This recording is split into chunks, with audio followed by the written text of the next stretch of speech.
Assalamualaikum warahmatullahi wabarakatuh. Indonesia adalah salah satu negeri dengan keragaman budaya yang tinggi. Salah satu bagian dari budaya Nusantara adalah permainan tradisional. Jenis dan bentuk permainan tradisional asli Indonesia antara lain adalah jelangkung. Namun permainan ini bukanlah sebuah permainan biasa, karena di dalamnya terdapat unsur mistis. Jelangkung merupakan sebuah permainan yang dipercaya melibatkan arwah leluhur. Permainan ini biasa dimainkan oleh anak-anak maupun orang dewasa. Jelangkung dimainkan untuk meramal atau mencari tahu pelaku perbuatan kriminal. Jelangkung berasal dari kebudayaan Cina. Penduduk negeri tirai bambu itu mengenal banyak dewa. Di antaranya adalah dewa Cailangong. Dalam mitologi Cina, Cailangong merupakan dewa keranjang. Demi menghormati sang dewa, masyarakat Cina kuno membuat sebuah permainan memanggil arwah. Dalam permainan ini, dewa Cailangong ini dipanggil dan dimasukkan ke dalam sebuah boneka yang terbuat dari keranjang. Jelangkung juga memiliki persamaan dengan permainan kokuri asal Jepang. Permainan ini populer di negeri matahari terbit pada masa restorasi Meiji yang berlangsung pada akhir abad ke-19. Kokuri adalah sebuah koin yang akan dipegang oleh 3 orang. Sebelum memanggil arwah, para pemain terlebih dahulu membuat sebuah papan yang bertuliskan huruf hiragana atau aksara Jepang kuno. Setelah membaca mantra, arwah leluhur akan masuk ke dalam koin kokuri tersebut.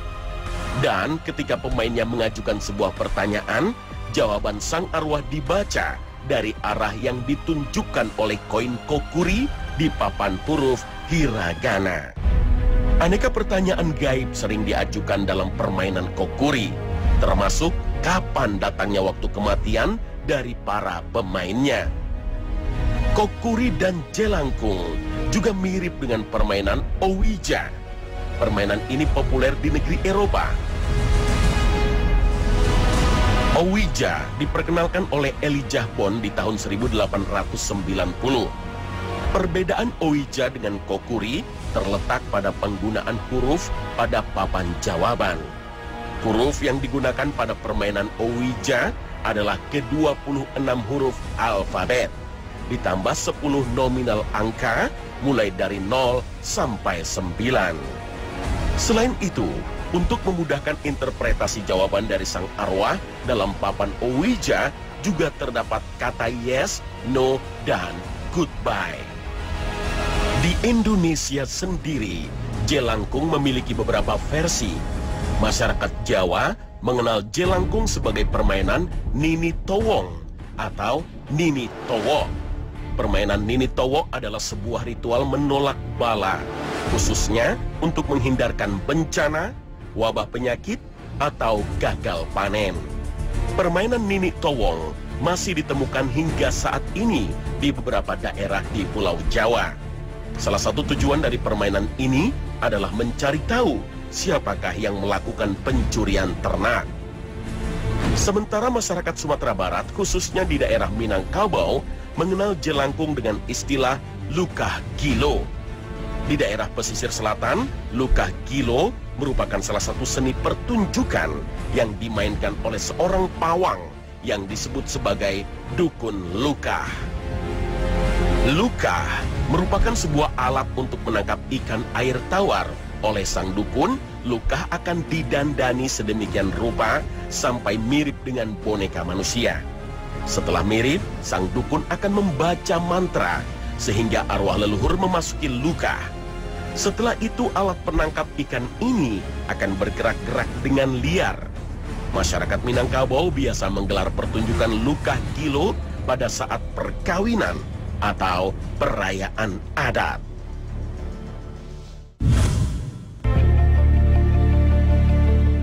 Jelangkung merupakan sebuah permainan yang diyakini syarat akan kekuatan gaib. Roh atau arwah leluhur yang merasuki boneka jelangkung adalah inti dari permainan ini. Kekuatan gaib jelangkung dimanfaatkan untuk banyak hal. Jika yang memainkannya adalah anak-anak, maka pertanyaan yang sering dilontarkan seringnya terkait dengan hal remeh. Namun, orang-orang dewasa seringkali menggunakan jelangkung terkait dengan judi atau tebak nomor berhadiah. Judi dalam bentuk permainan tebak kombinasi angka atau skor dalam pertandingan olahraga menjanjikan hadiah yang berlipat ganda dibandingkan nilai taruhan. Ajang permainan tebak-tebakan berhadiah ini menjadi salah satu alasan seseorang bermain jelangkung. Arwah atau roh dipanggil untuk memberikan jawaban atas tebakan angka atau skor yang akan keluar esok hari. Tapi bukan berarti jelangkung mampu memberikan hasil yang pasti benar. Seringkali jelangkung menjadi media tipu-tipu yang membuat seseorang mengalami pemerasan. Seperti ketika jelangkung dipakai dalam permainan judi. Sudah terlanjur memasang taruhan berjumlah besar, tapi ternyata angka yang dipasang salah. Sudah rugi uang, rugi juga keimanan. Seperti sudah jatuh, tertimpa tangga. Dalam jelangkung, ada beberapa mantra yang biasa diucapkan. Mantra-mantra pemanggil jin sama seperti dukun atau ahli kanuragan ketika akan bertanding. Permainan jelangkung dengan aneka ritualnya akan menjadikan seseorang memiliki hubungan yang dekat dengan dukun. Karena tidak semua orang memiliki kemampuan untuk memanggil arwah atau roh. Padahal berinteraksi dengan dukun berujung pada kemusyrikan. Jelangkung juga membuat manusia berinteraksi dengan jin. Terlebih ketika seseorang bermain jelangkung dengan tujuan untuk bertanya mengenai hal-hal gaib. Dalam sebuah hadis riwayat Bukhari, Rasulullah SAW menjelaskan sifat jin yang mencuri berita-berita gaib dari langit. Dari Abu Hurairah radhiyallahu anhu bahwa Nabi SAW bersabda, apabila memutuskan sebuah perintah di langit, para malaikat menundukkan sayap-sayap mereka dengan penuh takut, bagaikan suara rantai yang ditarik di atas batu putih. Apabila telah hilang rasa takut dari hati mereka, mereka bertanya, apa yang dikatakan oleh Tuhan kalian? Jibril menjawab, tentang kebenaran, dan ia maha tinggi lagi maha besar. Lalu para pencuri berita langit yaitu setan mendengarnya. Maka yang paling di atas mendengar sebuah kalimat lalu membisikkannya kepada yang di bawahnya. Kemudian selanjutnya ia membisikkan lagi kepada yang di bawahnya. Dan begitu seterusnya sampai ia membisikkan kepada tukang sihir atau dukun. Kadang-kadang ia disambar oleh bintang berapi sebelum menyampaikannya. Atau ia telah menyampaikannya sebelum ia disambar oleh bintang berapi. Maka setan mencampur berita tersebut dengan 100 kebohongan. Maka dikatakan orang, bukan ia telah berkata kepada kita pada hari ini dan ini. Maka ia percaya karena satu kalimat yang pernah ia dengar dari langit tersebut. Berita dan jawaban yang disampaikan oleh arwah atau roh ketika bermain jelangkung sejatinya adalah sebuah pekerjaan bangsa jin. Dan sesuai sabda Rasulullah SAW, berita tersebut adalah sebuah berita bohong. Permainan jelangkung juga sering dilakukan di tempat-tempat yang angker, semisal pohon tua, makam keramat, atau situs-situs purbakala. Tempat-tempat angker adalah lokasi persembunyian jin. Dalam salah satu hadis riwayat An-Nasa'i dan Baihaqi, pohon tua memang menjadi salah satu tempat persembunyian bangsa jin. Rasulullah SAW memerintahkan sahabat Khalid bin Walid untuk menebang serta membunuh jin wanita yang mendiami pohon tersebut. Bermain jelangkung juga berpotensi membuka pintu-pintu masuknya setan ke dalam tubuh. Dalam hadis riwayat Bukhari dan Muslim, Rasulullah SAW bersabda, sesungguhnya setan itu berjalan dalam tubuh manusia seperti mengalirnya darah. Maka, sebagai seorang muslim, sebaiknya kita menghindari mudarat atau keburukan dari permainan jelangkung. Jelangkung adalah sebuah permainan memanggil arwah. Syekh Abdul Aziz bin Abdullah bin Baz menjelaskan hukum memanggil arwah dalam tinjauan syariat Islam. Menurut beliau, ilmu memanggil ruh adalah sebuah ilmu yang batil. Ilmu tersebut merupakan permainan setan yang bertujuan merusak akidah dan akhlak. Permainan memanggil roh menipu kaum muslimin dan menyeret mereka hingga bersikap mengetahui perkara-perkara gaib. Dasar hukum syariat yang digunakan oleh Syekh bin Baz dalam menilai ilmu memanggil arwah adalah Surah An-Nisa ayat ke-59. Hai orang-orang yang beriman, taatilah Allah dan taatilah Rasul-Nya dan ulil amri di antara kamu. Kemudian jika kamu berlainan pendapat tentang sesuatu, maka kembalikanlah ia kepada Allah dan Rasul. Jika kamu benar-benar beriman kepada Allah dan hari kemudian, yang demikian itu adalah lebih utama bagimu dan lebih baik akibatnya. Dalam ayat tersebut, Allah menegaskan bahwa segala permasalahan harus dipecahkan berdasarkan dalil naqli yang terdapat dalam Al-Quran dan Sunnah Nabi Muhammad SAW. Ini adalah bagian dari keimanan kepada Allah Subhanahu wa Ta'ala. Permasalahan roh merupakan perkara gaib yang hakikatnya hanya diketahui Allah saja. Orang tidak boleh disibukkan mengenai perkara pemanggilan roh kecuali berdasarkan dalil syar'i. Dia adalah Rabb yang mengetahui yang gaib, maka dia tidak memperlihatkan kepada seorang pun tentang yang gaib itu kecuali kepada Rasul yang diridhoinya. Maka sesungguhnya dia mengadakan penjaga-penjaga, malaikat di muka dan di belakangnya. Penegasan bahwa perkara gaib hanya diketahui oleh Allah Azza wa Jalla tersebut dalam surah An-Naml ayat ke-56. Katakanlah, tidak ada seorang pun di langit dan di bumi yang mengetahui perkara yang gaib kecuali Allah. Begitu juga dengan ruh. Tidak dijelaskan dalam syariat bahwa ruh bisa dipanggil-panggil sesuka kita, walau dengan mantra-mantra. Penjelasan mengenai hakikat roh terdapat dalam surah Al-Isra ayat ke-85. Allah Ta'ala berfirman, dan mereka bertanya kepadamu tentang roh. Katakanlah, roh itu termasuk urusan Robku, dan tidaklah kamu diberi pengetahuan, melainkan sedikit. Masih dalam Al-Quran, Allah Ta'ala menjelaskan bahwa roh orang yang sudah meninggal masih akan tetap hidup sesudah kematian jasadnya.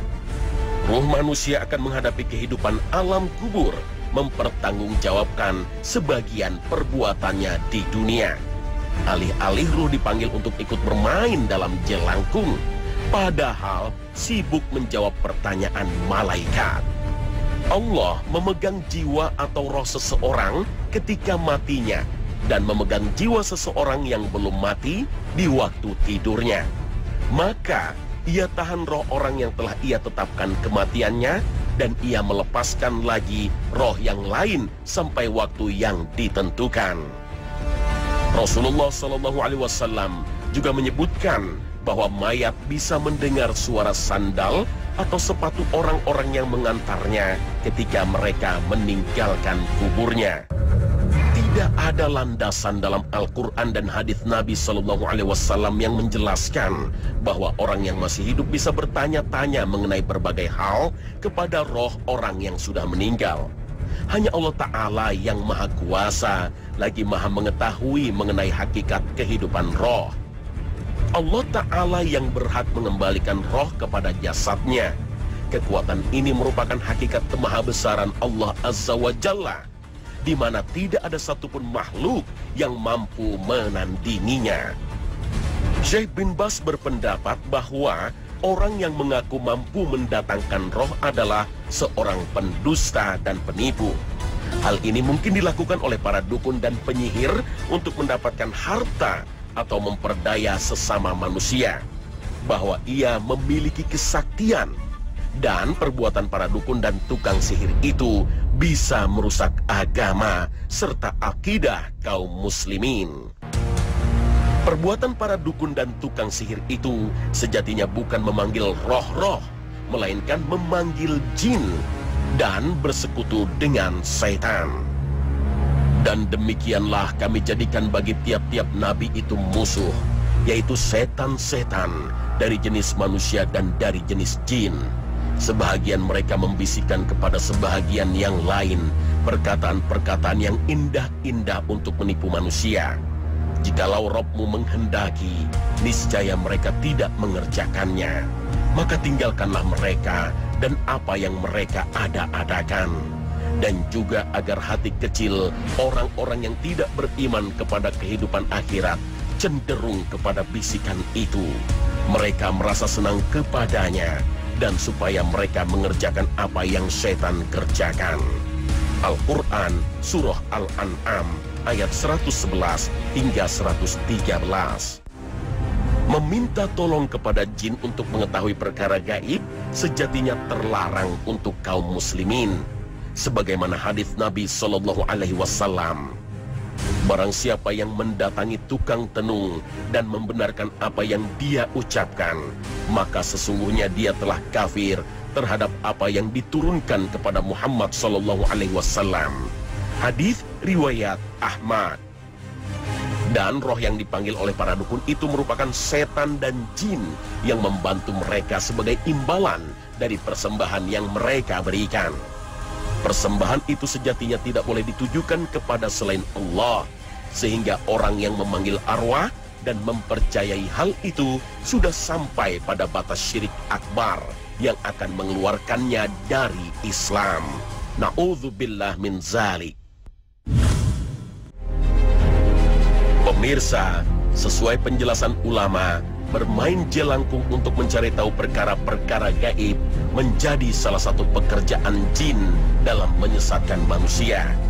Maka terdapat sebuah metode untuk membentengi diri dari godaan serta bujukan yang menyesatkan. Benteng gaib yang pertama adalah sifat ikhlas. Hanya orang yang memiliki keikhlasan yang mampu bertahan dari godaan jin dan setan. Sebagaimana firman Allah dalam surah Al-Hijr ayat ke-39 hingga 40.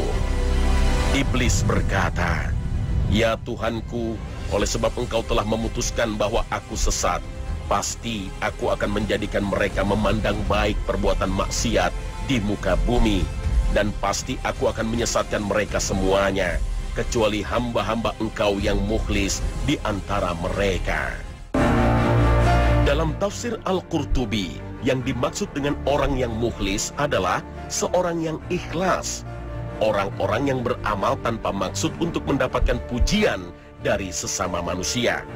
Selain itu, ikhlas bisa dimaknai sebagai sikap untuk merahasiakan perbuatan baik, sama seperti ia menyembunyikan kejelekannya.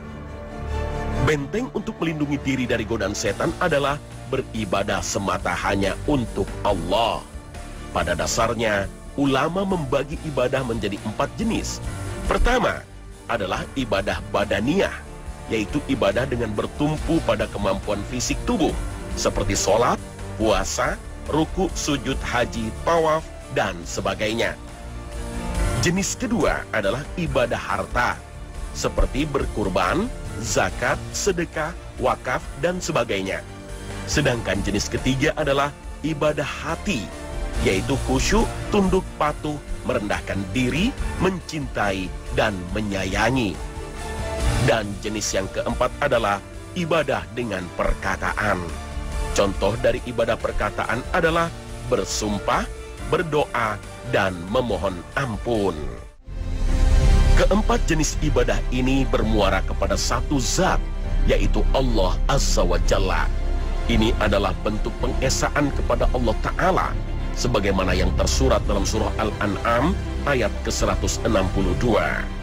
Katakanlah, sesungguhnya sembahyangku, ibadatku, hidupku dan matiku hanyalah untuk Allah Tuhan semesta alam.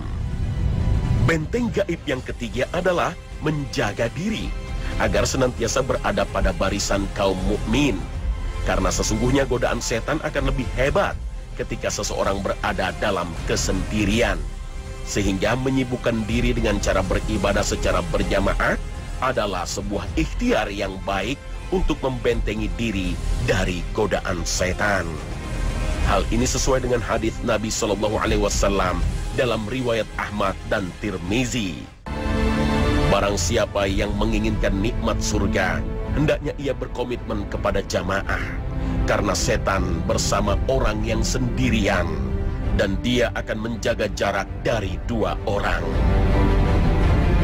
Berjamaah ada dalam banyak bentuk, mulai dari ibadah berjamaah, saling bekerja sama dalam kebaikan, hingga bermusyawarah untuk memutuskan sesuatu. Berjamaah dengan saudara sesama mukmin niscaya akan menambah kenikmatan beriman dan berislam. Sebagaimana bertambah harumnya tubuh karena berkawan dengan seorang penjual parfum. Benteng yang terakhir adalah menjaga keluarga dan harta. Apabila seorang muslim mendapatkan nikmat, hendaknya ia mengucapkan Masya Allah, la haula wa la quwwata illa billah, yang artinya sungguh atas kehendak Allah semua ini terwujud, tiada daya dan upaya kecuali dengan pertolongan Allah.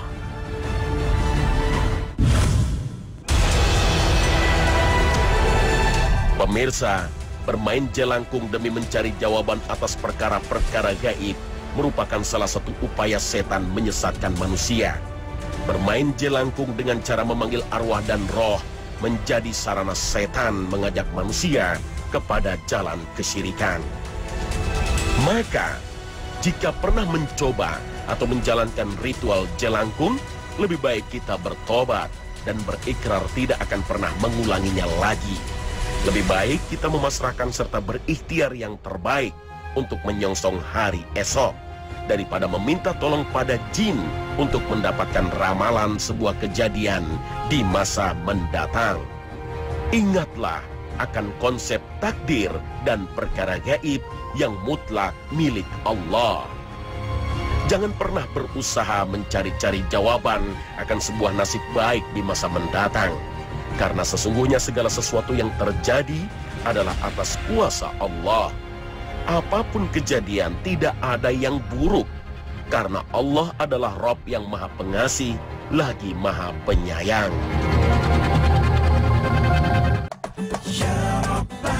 Nah pemirsa, inilah akhir kebersamaan kami.